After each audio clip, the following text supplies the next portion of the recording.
Spoštovani, slovensko nogometno državno prvenstvo Prva liga Telemach je definitivno v svoji sklepni fazi in večina tistih najpomembnejših odločitev je še pred nami. Razen prav najpomembnejše, Celjani so si seveda že pred časom tudi matematično že zagotovili naslov državnih prvakov.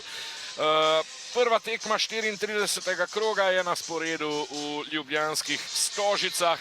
Obračun med Bravom in Radomljami. Ostrc pa tudi Kopatin pri Bravo, ampak bom rekel nihče pravzaprav od prvokategornikov. Na drugi strani Radomljani seveda bistveno bolj oslabljeni. Tole je zdaj priložnost za goste.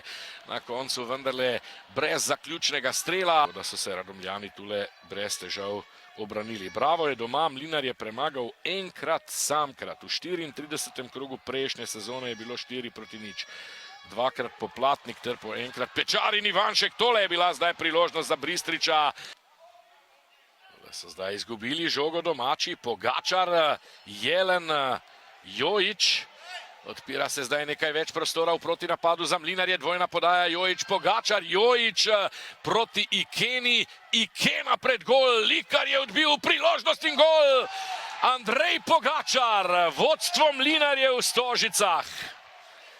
0-1, no tole je zdaj balzam za dušo navijačev Olimpije in Maribora.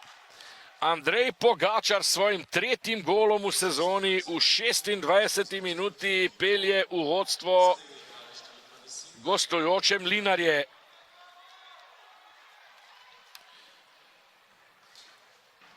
Ikena, potem pa posredovanje Likarja, ko je vmes malce žogi spremenil Štravs tule. Poglejte, dobro se je sicer odzval Likar, toda njegovi soigralci iz ožje obrambe so ga povsem pustili na cedilu.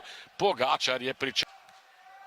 Nuhanovič v vratarjev kot in brez težav za Pridgarja. Proti Pelku, Pelko gre v kazenski prostor, strel Pelka zadev je mrežo, ampak z napačne zunanje strani ostaja 0-1. Požek Ivanška, na drugi strani Jovan do žoge. Jojiča ima ob sebi, še vedno Jovan, Falufaje je imel krasno priložnost, to da obranil je Pridgar. Nuhanovič, Faje, Pečar. Pečar v sredino, strel in mimo gola, Admir Bristrič. Lepo Ikena, iz ozadja Klančir, odkriva se Pelko, ki je zdaj dobil žogo. Vanja Pelko strelja po sredini gola. Dobro, tudi ofsajd je bil, stranski sodnik je dvignil zastavico, ampak nevarnosti za domača vrata pa še ni konec. Prosti strel bo za goste izvedel Mihael Žaper. Žaper, visoko čez gol. Pečar proti Bristriču, Bristrič je sam, Bristrič in 1-1, ofsajda očitno ni. Izenačenje vendarle v 71. minuti je klonila gostujoča obramba. Bravo se najbrž tu ne bo želel ustaviti. Admir Bristrič nadaljuje svojo sijajno strelsko formo. Zdaj le še za gol zaostaja za vodilnima strelcema lige, Frankom Kovačevičem, ki je že po zimi zapustil Celje. Ni bilo ofsajda. In pa Benjaminom Tetem, ki pa to pomlad sploh še ni zadel. Pri 10 golih zdaj torej Bristrič, pri 10 so tudi Josifov, Feta, Babula, Faje do Bristriča. Bristrič ima priložnost, to da Stankovič, Babula in zgrešil je potem, ko je že preigral Pridgarja. Še vedno je igra prekinjena, tako da bo tudi ta dodatek imel seveda zdaj svoj dodatek. In šel bo pogledat tole Alen Borošak in vemo, kaj to ponavadi pomeni. No, takšne 11 metrovke pa ne vem, no, že dolgo nisem videl, če sploh, se ne spomnim, da sploh. Tule, poglejte, tale stik, ampak Babula je nadaljeval in streljal In presodite sami, kdaj ste na zadnje videli 11 metrovko v takšnem primeru? Določen stik je, mislim, da bil. 11 metrovka! 11 metrovka za Bravo! Z nasmehom je vse skupaj pospremil Trenčevski, njegovi varovanci na igrišču. Bristrič in gol! Gol! 2-1 za Bravo v 98. minuti. Bristrič je slekel dres in ga vrgel stran. Kakšna neumnost, kajti Bristrič bo zdaj prejel rumeni karton in to pomeni, da ga proti Olimpiji ne bo. Še vedno pa si Bravo tudi s tem golom ni tudi matematično zagotovil seveda Evrope. Tega Bristrič zdaj enostavno ne bi smel storiti. To je čestitke Bristriču, da je tako suvereno izvedel 11 metrovko zadev. Morda je to gol za Evropo, za Bravo, morda pa tudi še ne. In Bristrič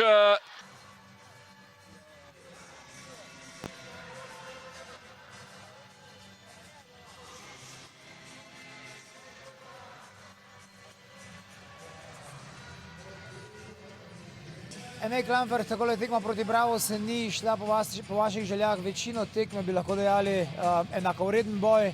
1-1 vse do zadnjega, do sodnikovega dodatka, drugega polčasa, pa se ustavijo najprej pri tej 11 metrovki. Bili ste blizu, kaj se je dogajalo oziroma ali je šlo za 11 metrovko Brava? Po mojem mnenju, od začetka je prišlo do slabe postave, do organizacije, potem pa zdaj, po mojem mnenju, ni penal, saj je nogometaš ostal na nogah in jaz bi rekel, da se to ne bi smelo, da se ostalo. Kako bi ocenili celotno tekmo, kako ste jo vi videli? Menim, da smo začeli zelo dobro, da smo imeli posest, žogo smo držali, smo se pripravili na tekmo z Bravom, ker vemo, kako nogomet igrajo in pa da smo jih lepo držali. Potem pa drugi polčas, tudi začetek, smo opazili, da se je Bravo malo prilagodil tudi naši igri, so začeli drugače igrati in so nas začeli malo stiskati. Na to pa je prišlo do tega, kaj je prišlo. Ampak kljub temu se vidi, da Radomljani, mlada ekipa ste, načeloma ne morete ne više, ne niže po prvenstveni lestvici, ampak ta homogenost se pa vidi skozi celotno tekmo. Kako se vi počutite med svojimi soigralci na igrišču? Ja, meni je super igrati s toliko mladimi fanti, saj tudi sam sem mlad. Imamo tudi nekaj liderov vmes, pri katerem pomaga vse to. In jaz se počutim odlično na igrišču od take ekipe. Enej, hvala in srečno do konca sezone. Tako. Jugoslav Trenčevski, vemo, da je sedaj glava precej vroča, glede na to, na kakšen način ste izgubili v zadnji minuti po dosojeni 11 metrovki, pa se ostaviva tukaj. Ste pogledali posnetek, kaj menite vi o tej 11 metrovki Brava? Da čestitam za pobedi na Bravo, da im poželim uspeh dalje, još ona zadnja utakmica, pa nek izađe u Evropu. Nisam gledao posnetak zato što ne mogu da vidim to, nek ostave merodavni ljudi koji su u Savezu, ne gledaju, ne znam, možda je bilo penal, ne znam. Možda je bio penal i prije toga kod Klamferta, ali to nije moja priča, tako da ima ljudi koji to ocenjuju, koji će to verovatno proceniti, koji će to zaključiti da li je ispravno ili ne. U svakom slučaju, mi smo odigrali onako kako smo se dogovorili, nismo se predali i bili smo žilavi, uneli smo puno mladih igrača, tako da nastavljamo dalje, vidjet ćemo, imamo još 2 utakmice, pa vidjet ćemo šta dalje. Vrniva se še nekoliko na tekmo. Prvi polčas ste bili boljši od nasprotnika, v drugem so vas nekoliko pritisnili, se prilagodili na vašo igro, ampak kljub temu ste verjetno lahko ponosni na svojo ekipo. Ovako, znači prvo poluvreme smo igrali onako kako smo htjeli, tražili smo da izvučimo, da napravimo atrakciju, da izvučimo njihovih 5 igrača, da napravimo konekciju u zonu broj 2, što nam je vrlo dobro uspevalo. Onda smo energetski pali su nam Jojić i Kena, tako da morali smo da napravimo to rotacije, ušli su ovi igrači koji su ušli, nismo bili pravi, do kraja smo držali žar, iako smo imali 2-3 situacije da izađemo, da pogodimo prema napred. Imao je Peljko, 1-2 udarci, imao je Krapuhin, tako da na kraju zaslužena pobjeda, Bravo, imali su više šanse. Eto, pokazali su da su više željeli tu pobedu i na kraju su dobili.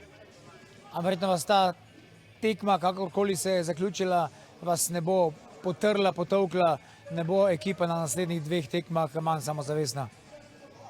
Pa svakako radit ćemo na to, mislim mi, opet kažem, trebamo raditi sa glavom, ne sa emocijama. Pokušat ćemo da odigramo pošteno do kraja ove 2 utakmice, da završimo sezonu i onda svakome da se zahvalimo, hvala prijatno i to je to. Jugoslav, hvala in srečno. Sani Dohanović, kakšna tekma, predvsem zaključek je bil izvrsten, pa se najprej osredotočiva na te emocije v zadnjih sekundah Brava oziroma po zadnjem sodnikovem pisku. To je ekipa, vidi se, da je ekipa, ki ste povezani in ki ste verjetno dihali za tole zmago oziroma takšen zaključek letošnje sezone. Ja, lahko rečem, da je to nekako tekma sezone, to tekmo smo nekako čakali in pa si jo zaslužili. Res kapa dol ekipi, brez besed, sploh tak zaključek, tak drugi polčas nadigrali nasprotnika. Škoda, da nismo že prej končali, ampak mogoče tako še lepše.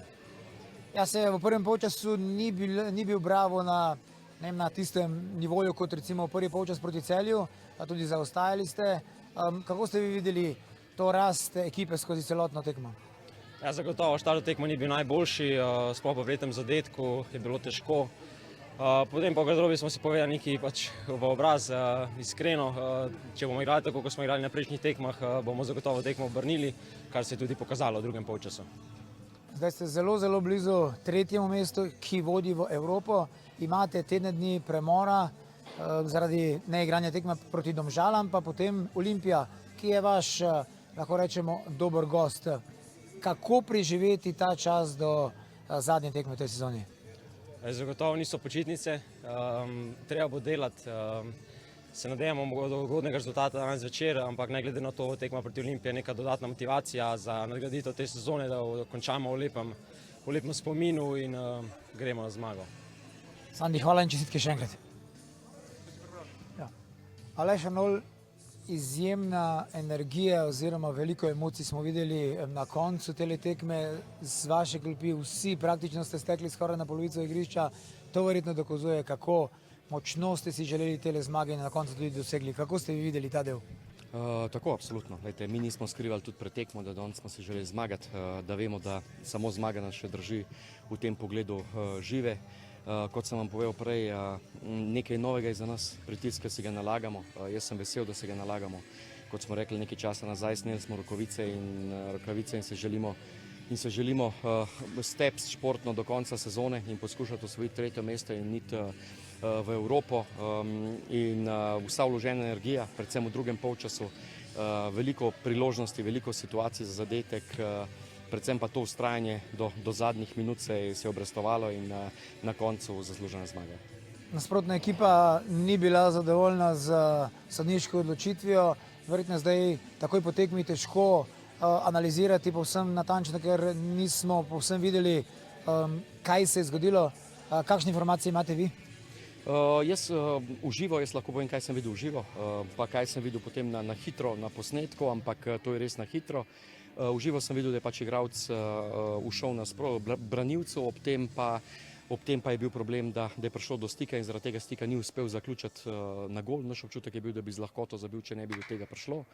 VAR se je to pogledal, se je tako odločil, ampak še enkrat, nisem ne specialist za to, v tem trenutku ne morem ne sodbe pa odločitve potegniti, ne bom pa skrival, da sem pa izredno srečen, da je bilo tako, ker mislim, da po prikazanem na igrišču, predvsem v drugem polčasu, tudi v prvem je bila ena redkih priložnosti Radomov izkoriščena, tudi po statistiki smo si pa danes zmago zaslužili, če pa še upoštevamo, da smo bili pod visokim pritiskom, kar je spet nekaj, kar sem rekel, za nas nekaj novega, sem pa izredno vesel, da smo to zadevo v tej tekmi prešli. Sedaj ne bomo rekli, vas čaka en teden premora, ampak nimate tekme proti Domžalam, čaka vas še Olimpija, kjer bi lahko današnji obračun in pa rezultat na derbi med Mariborom in Olimpijo vam že prinesel evropsko poletje. Verjetno ne glede na to, kakšen bo rezultat, bo priprava na Olimpijo verjetno podobna. No, če po pravici povem, nismo kaj veliko razmišljali za naprej, ta tekma je bila izredno pomembna. Zdaj pa čisto preprosto, kaj se bo dogajalo na tej tekmi, nimamo vpliva, kaj se bo dogajalo v naslednjih krogih, nimamo vpliva, tako da mi se bomo pripravljali, začnemo v tem trenutku pripravljati na tekmo z Olimpijo, ker vemo, da po vsej teoriji potrebujemo še najmanj eno točko, če se želimo uvrstiti v Evropo. To je tisto, kar je v naših rokah, vse ostalo prepuščamo drugim.